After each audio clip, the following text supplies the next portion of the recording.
Find this guy. Holding cell 3B.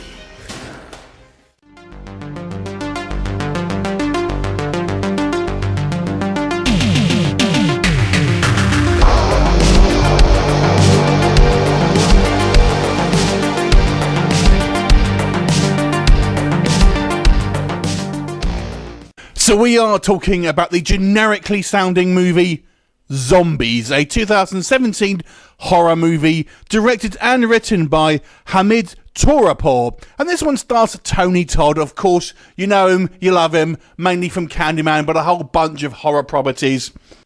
The story here, straight away we're in the zombie apocalypse. No time for pesky characterization in this movie, I tell you. No, it's a zombie apocalypse straight away, and it focuses on I think he's a policeman who's kind of in prison. Not really explained, hence the no characterization bit. Anyway, he's kind of rescued by Tony Todd, and ultimately he kind of goes back to this kind of this base of which he kind of tries to go out and find other survivors. Comes across various different kind of people along the way.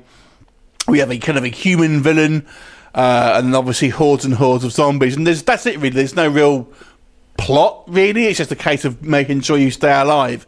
So let's talk about Zombies in a little bit more detail. This movie is very reminiscent of the TV show Z Nation or Z Nation.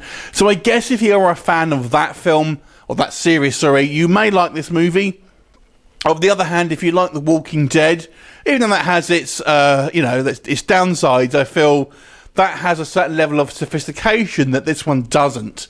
It's obviously quite a low-budget film, but we'll start off with the positives first of all. I've got to say, despite the fact that it is clearly a low-budget film, I thought they had loads of extras here. So the zombie masses look quite impressive, and the way they are filmed actually looks kind of like there's quite a few, loads of different extras here. And so you do get the sense that there are absolutely, hundreds upon hundreds of different zombies at any one point. Obviously, it's clearly the same extras in different scenes, but nonetheless, they do a good job of kind of making you believe in that world. And there are some reasonable prosthetics here of corpses kind of laying around in various kind of stages of decomposition and stuff like that. So that was all I thought was all quite good. Tony Todd is quite lovable in this movie, believe it or not. He's actually quite a gentle character and quite a nice character. So I'll come on to again in just a second.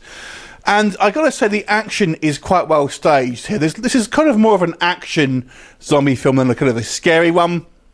And I thought the stunt work here and the choreography was actually pretty good and fairly impressive again for a somewhat low budget affair. And I feel even though they have done there's a few examples of where it hasn't worked, the sets and kind of the locations all looked suitably desolate, as you would expect in the zombie apocalypse. More of a side note than anything else, this is possibly the most polite zombie film that I've ever seen. A lot of the characters here seem to be incredibly polite and well-mannered to one another. It is bizarre. I almost feel like, is this from Canada or something? But I don't know. It just seems everyone's very civil to each other and very kind of like chipper and upbeat considering the situation. But let's talk about those pesky negatives. The budget does show in certain scenes, and even though I do feel it's somewhat well staged, there are a few instances where it clearly isn't. For example, we have like a distance shot, and we're going to have these two people kind of looking out over this kind of like the landscape, and it's going to be this wasteland, but we can clearly see cars just driving around in the background and stuff like that. So it kind of shatters the illusion somewhat, shall we say. The biggest thing I have to say was two major things really. Is the first one is I feel the acting from the main character, a guy called Luke, played by a guy called Stephen Luke. Even though I feel he's not bad at the physical stuff, his line delivery, I've got to say, is very undramatic and really doesn't make, I don't feel, a particularly charismatic leading man.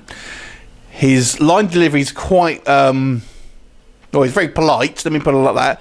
But it's, I don't know, it just doesn't feel, there's no weight to it, basically. So you never really get any kind of, like, sense of dramatic tension in any of his kind of scenes. So it's all very kind of lightweight, almost like he's a kids presenter. Let's just say that. That's kind of how he comes across, like a kids presenter. So I don't know if the actor has had a hell of a lot of experience, to be honest. But I don't know, there's not a lot of dramatic chops there in my opinion. Some of the supporting casts are a bit better, and like I said, Tony Todd is fun, but everyone's way too kind of calm and kind of happy in this movie, if you ask me, for the most part. The writing also is sloppy. Like I said, this movie gets straight into it without any real characterizations. You don't know anything about these characters. You don't know their situation, so you're very much not caring a lot of the time. And as the film progresses, obviously you'll get to know them to a certain degree as the film goes on. But you know, it takes a while, to be honest. And also, there's also some odd choices in regards to some of the stuff that happens here. The zombies seem very inconsistent. You know, they'll run at certain times and shuffle around in others, just when the kind of the plot, it suits them. We have this human villain that I thought, is she supposed to have some kind of like zombie powers? Because the zombies just seem to kind of ignore her. Even though there's a couple of times when she's standing in the middle of a zombie horde, but they just seem to completely ignore her. It's never really kind of brought up why that is. I don't know. It just seems like writing just to kind of like, oh, that's because that needs to happen, rather than having any real logic behind it. So the writing for me was quite problematic, and because of that, the story just seems to jump from one action set piece to another action set piece without any real kind of development in the characters. And then we're meant to have this kind of love story and these kind of like destined lovers, but we learn that they haven't even gone on one date prior to this. It's like, oh, I'm searching for this girl. I've never actually gone on a date with her. We only stood up and that was it. But it was like, what? Come on. I don't know. So for a low budget kind of action zombie film, if you are a complete zombie completionist and you like stuff like the Z Nation, you may want to check it out. But any discerning horror fan, I feel there are plenty of other zombie films other than this one that I feel do a better job. Not that I feel this is a terrible movie, it's just there's nothing that kind of makes it stand out from the crowd other than the fact that it's weirdly polite. Yeah, and I don't think the title helps. It's such a generic title. I mean, when you type zombies into IMDb, you know, you're searching around for this one. It's just like, it's not going to be a good title to kind of like to really drive online traffic, to be honest. It's such a generic title. So overall, I've got to say it's pretty much somewhat of a miss. But if you are a total zombie fan, maybe give it a go. 4 out of 10. Have you seen it? What did you think of it? Leave me a comment and I'll look forward to seeing you next time. Bye for now.